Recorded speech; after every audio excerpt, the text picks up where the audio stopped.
The sermon today is the protected child, but I kind of titled mine, Watch Out.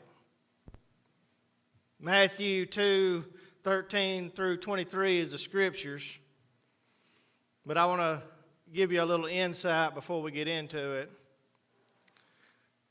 Most of y'all have kids, and those of you who don't have been around kids, and kids, you've been around kids, and kids are always into something.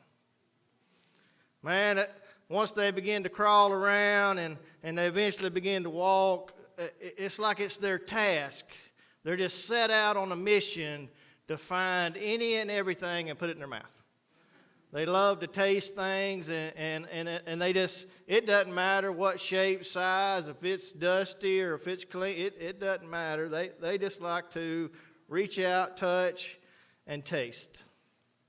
And every item seems like it's just filled with wonder, and their curiosity is piqued, and man, they just can't contain themselves. They just want to explore. But as parents, we stand on guard. It's our job to put up boundaries, and I know you're familiar with the process. You clean off the coffee table and you put up little gates, and you try to keep them contained to a certain area that you've prepared for them not to be injured or hurt. Maybe they shouldn't swallow something. The Legos you try to keep put up and monitor them while they're playing with them. And kids are creative, man. They'll swallow a marble in a minute. And you got to watch them close. But then as they begin to grow and learn, we kind of begin to place things in and around them. And we're trying to teach them how to use certain items. You know, we from small kids on up, you know, you have to teach them how to use a fork. Or you have to teach them how to ride a bike. Or you teach them how to throw a football. Or there's all these different things that we teach our kids, and they're learning and growing, and there's injuries along the way. It happens, some more than others, but we still stand guard, you know. I can remember my wife standing in the yard and hollering and screaming, "No, don't go in the bushes. You'll get stung by a bee." And we try to protect them the best we can. And then, you know, there's some things that are more important than others. You know, a hot stove will burn your hand. And my daughter got to experience that firsthand. And she got a 3rd-degree burn on the palm of her hand. And, you know, if you put something in an outlet that's not necessarily a plug, electricity can run through your body, and it causes you to do this weird dance, and kids get to experience that sometimes, and sometimes it's just, man, just be nice to your brother or your sister, okay? I know it's hard, but if you could just take one day, and let's not fight, and let's just be nice to each other. You know, maybe your child was a little different than others. And maybe yours was the one with the Sharpie on the new couch. And there was a possibility their life could have been shortened that day. You know, we never know what kids are going to get into. But we're guaranteed they're going to get into something. They're mischievous, not necessarily in a bad way. They're learning. And usually learning comes with an expense. But over the years, it seems like it's just it's a constant task. Man, you have to watch, you have to observe, you have to intervene, then you watch, then you observe, then you intervene. Sometimes you have to intervene back to back, you know, because sometimes you tell them no, and when you turn your back, they go ahead. You know, kids are curious, you know, but how do they know what you're telling them is good for them? How do you know that you're saying no to the outlet cover, but that does not change their curiosity? Their curiosity is still there. Many parents claim to be mad now, thank me later. Maybe that's your motto, I don't know, but there's different approaches to go about parenting, but This is what I learned. The lack of understanding from a child leaves them dependent upon the parent, regardless of the knowledge they have. Did you hear what I said? The lack of understanding from a child leaves them dependent upon their parent, regardless of the knowledge they have. Kids don't always know what's going to hurt them. But us as parents have usually experienced those things, and it's our job to protect them. If we get to the scriptures on Matthew 2 through 13, it's the ultimate protection story. So let's just read through these scriptures. Matthew 2, 13 through 23. This is the escape to Egypt. When they had gone, an angel of the Lord appeared to Joseph in a dream. "Get up," he said, "take the child and his mother and escape to Egypt. Stay there until I tell you, for Herod is going to search for the child and kill him." So he got up, took the child and his mother during the night, and left for Egypt, where he stayed until the death of Herod. And so was fulfilled what the Lord had said through the prophet, "Out of Egypt I called my son." When Herod realized that he had been outwitted by the Magi, he was furious, and he gave orders to kill all the boys in Bethlehem and its vicinity who were 2 years old and under, in accordance with the time he had learned from the Magi. Then what was said through the prophet Jeremiah was fulfilled. "A voice is heard in Ramah, weeping and great mourning, Rachel weeping for her children and refusing to be comforted because they are no more." After Herod died, an angel of the Lord appeared in a dream to Joseph in Egypt and said, "Get up, take the child and his mother, and go to the land of Israel, for those who were trying to take the child's life are dead." So he got up, took the child and his mother, and went to the land of Israel. But when he heard that Archelaus was reigning in Judea in place of his father Herod, he was afraid to go there. Having been warned in a dream, he withdrew to the district of Galilee, and he went and lived in a town called Nazareth. So was fulfilled what was said through the prophets, that he would be called a Nazarene. God was simply protecting his son. You see, Jesus was a baby, but Jesus didn't know he was in harm's way. Jesus never knew he was in danger. It was only through his parents' obedience that the threat was eliminated. I'm sure if he'd have been a little older, there'd have probably been discussions like, "Oh man, I don't want to go. All my friends are here. I don't want to move. Come on, let's just stay." But as a baby, he didn't have a voice in it. You see, trust is a necessary ingredient for a proper Christian growth. Mary and Joseph had to trust a dream and flee from danger that would have killed their son. It's almost as if God was saying to them, "Watch out. Watch out." Well, what happens when you say, "Watch out"? When you see your child doing something that's about to harm them, and you scream, "Watch out!" Are you screaming to the child? Or are you screaming to the thing that's about to hurt the child? Are you screaming to God, "Please protect my child"? I think the answer is yes. I think all three happen simultaneously. Your initial intent may be to scream for your child because you're trying to get their attention. But you're also trying to get the attention of the person or thing that's about to harm them.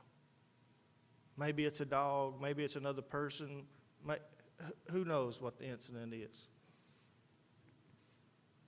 But I think it's also important that we scream out to God, "God, look out! because a lot of things are out of our control, and He's really the only one that can change it. You see, protect a child, it just comes natural to most parents. Most parents have instincts built within them, and we just naturally look out for those that might come in harm's way. I can remember one time I was at a basketball game, and I saw my neighbor's son over there wrestling around with this other kid, and they was getting a little rough, and I'm getting concerned, and he's got him in a headlock, and they're wrestling around, and the boy's trying to get out, and I started to go over there and say something, and then I realized they were reenacting WWE. You know, he let him loose in a minute, and then it was that boy's turn to put him in the headlock. They were just playing.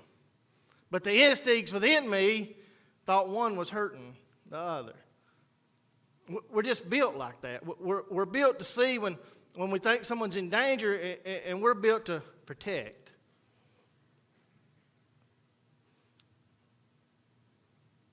God blessed me with the opportunity to raise 3 wonderful children. I have 1 biological daughter, and I have 2 stepkids that's been my stepkids all their life. And it's been no easy task, but what I've learned over the years is a lot of times I listened to God when I didn't know I was listening to God. A lot of times God has protected me and moved me without my knowledge of Him protecting me and moving me. He would give an idea to me and my wife, and we would make a move, and then as we look back years later, we'll say, oh, He was protecting us. He was protecting our kids. He was putting us in a better situation. He was providing provision. He would just orchestrate things in our lives that were easily overlooked at the time. He was preparing my family to avoid crisis. Many times, it was just His hand moving over us. Now, please don't misunderstand me. I'm not simply sitting here stating that my family never experienced hardships, that my family never experienced difficulties. Because quite honestly, we've experienced both to a level that most people don't make it through. And I believe in those hardships and those difficulties is when you see God clearer. I think it's those times in your life that you struggle that God's presence is the closest. I think an important part of protecting your child is transparency. I think it's important to be open and honest with your children. I think it's important for them to see us struggle. And I think it's important for them to see us do hard things. You know, sometimes it's difficult to do the right thing. But it's important to let our children see that. It's important for them to see these stories because later in their lives, they'll remember back to what Mom and Dad did. Now, they may not implement it at first. They tend to go in this tunnel, and you lose all connection for a little while. But they'll come back out, and when they do, then they tend to remember those moments. Man, I remember when my dad had opportunity to put $1,000 cash in his pocket, and he returned it to the owner. I remember those moments when it was difficult, but I did the right thing.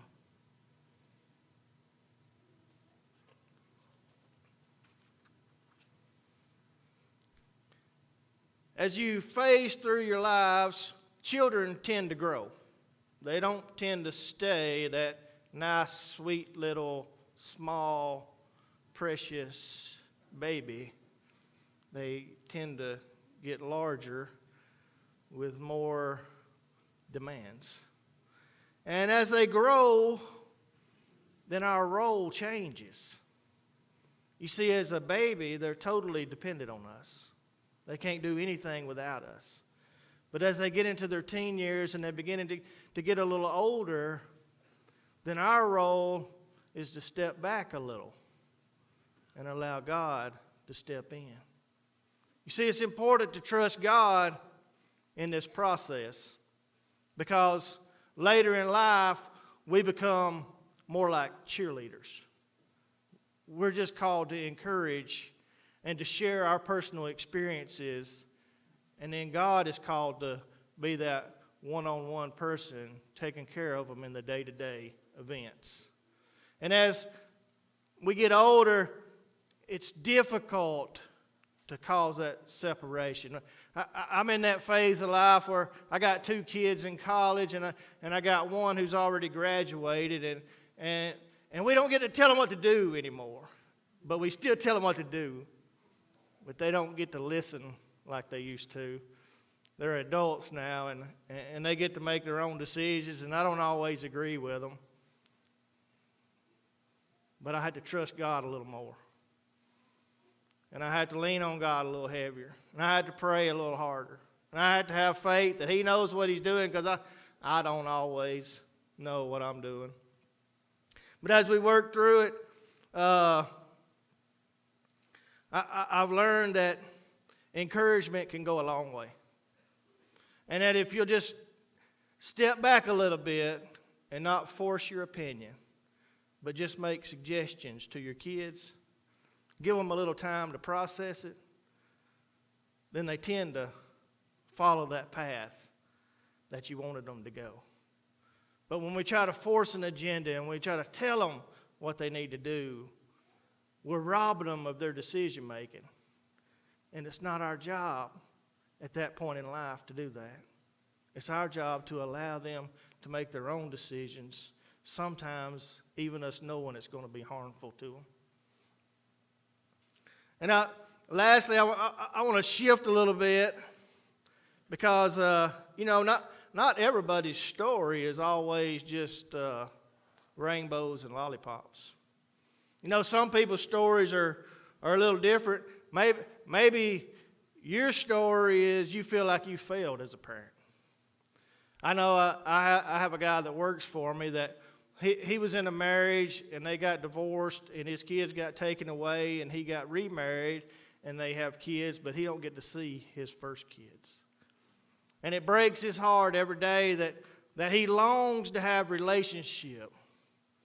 But from the decisions and the brokenness that he made in the early part of his life, he no longer has an opportunity to be a part of theirs. And he'll catch a glimpse of them on Facebook occasionally here and there, and he feels like he's failed them. And they can be doing good, and they're successful, and they're doing great. But he feels like that he's failed them as a parent. Maybe a child got hurt under your watch, or maybe even death occurred, and you feel to blame for that. Maybe you know other people's kids in bad situations, and you're just not sure what to do. Maybe you feel limited on how you can help. Sometimes we as parents fail to protect our most precious gift, and sometimes this world is just harsh and engulfs them while we wasn't looking. Car wrecks, disease, accidents, man, they can creep up on us at any given moment. And it makes us feel as if we've failed our duties, as if we haven't been a good parent, as we wasn't the protector God called us to be. Sometimes this life can be harsh. But understanding is not always available as to why God would bring someone home early and leave a parent in such grief. Sometimes He may just be protecting us for something else horrific that would have happened. I've been fortunate enough to keep my kids safe up to this point, but it causes me to put more and more faith in my God each day. My oldest daughter is graduated from Jacksonville University, and she works downtown Birmingham. My middle daughter is down there at that dreaded school, Auburn, and she's a soldier in the Army Reserves. And then my youngest son, he's living his best life down there at Jacksonville University. And things just seem to be good, right? Well, just a few months ago, a young girl was ran over by a car in Jacksonville and killed. And a soldier dies every day while we just move on through our lives. People are shot and stabbed every week in Birmingham.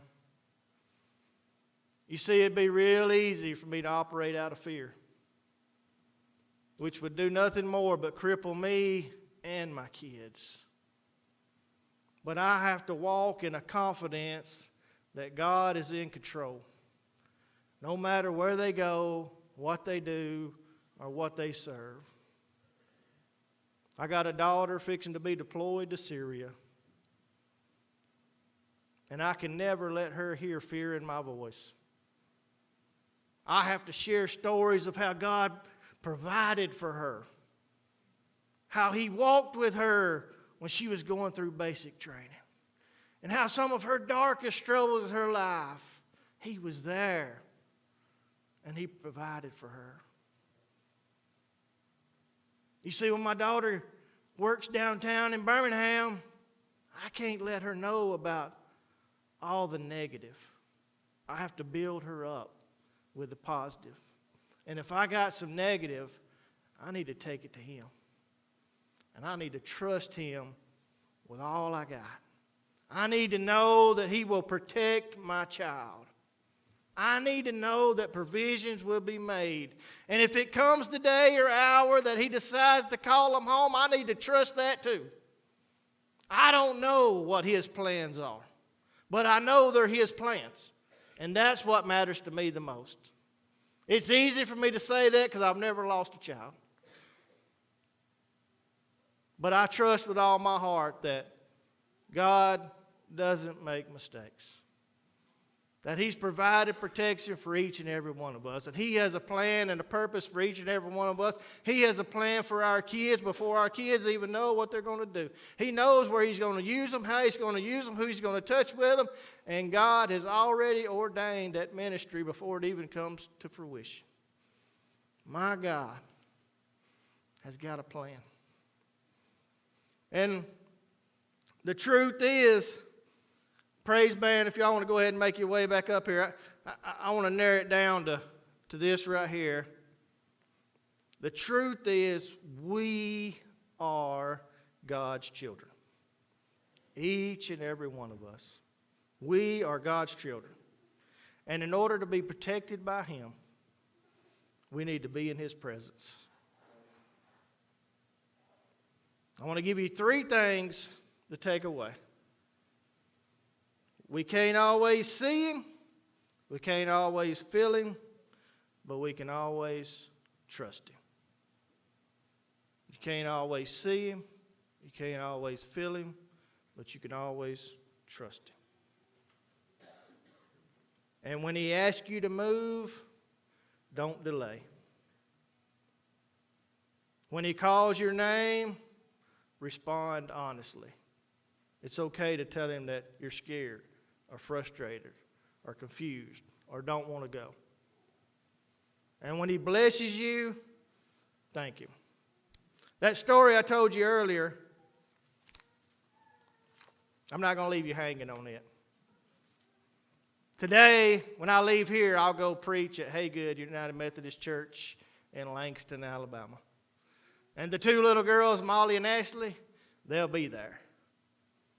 And they're going to sing worship songs. Molly will sing Jesus Loves Me, and Ashley may help her or may not. And she'll sing Hallelujah. That's her 2 favorite songs.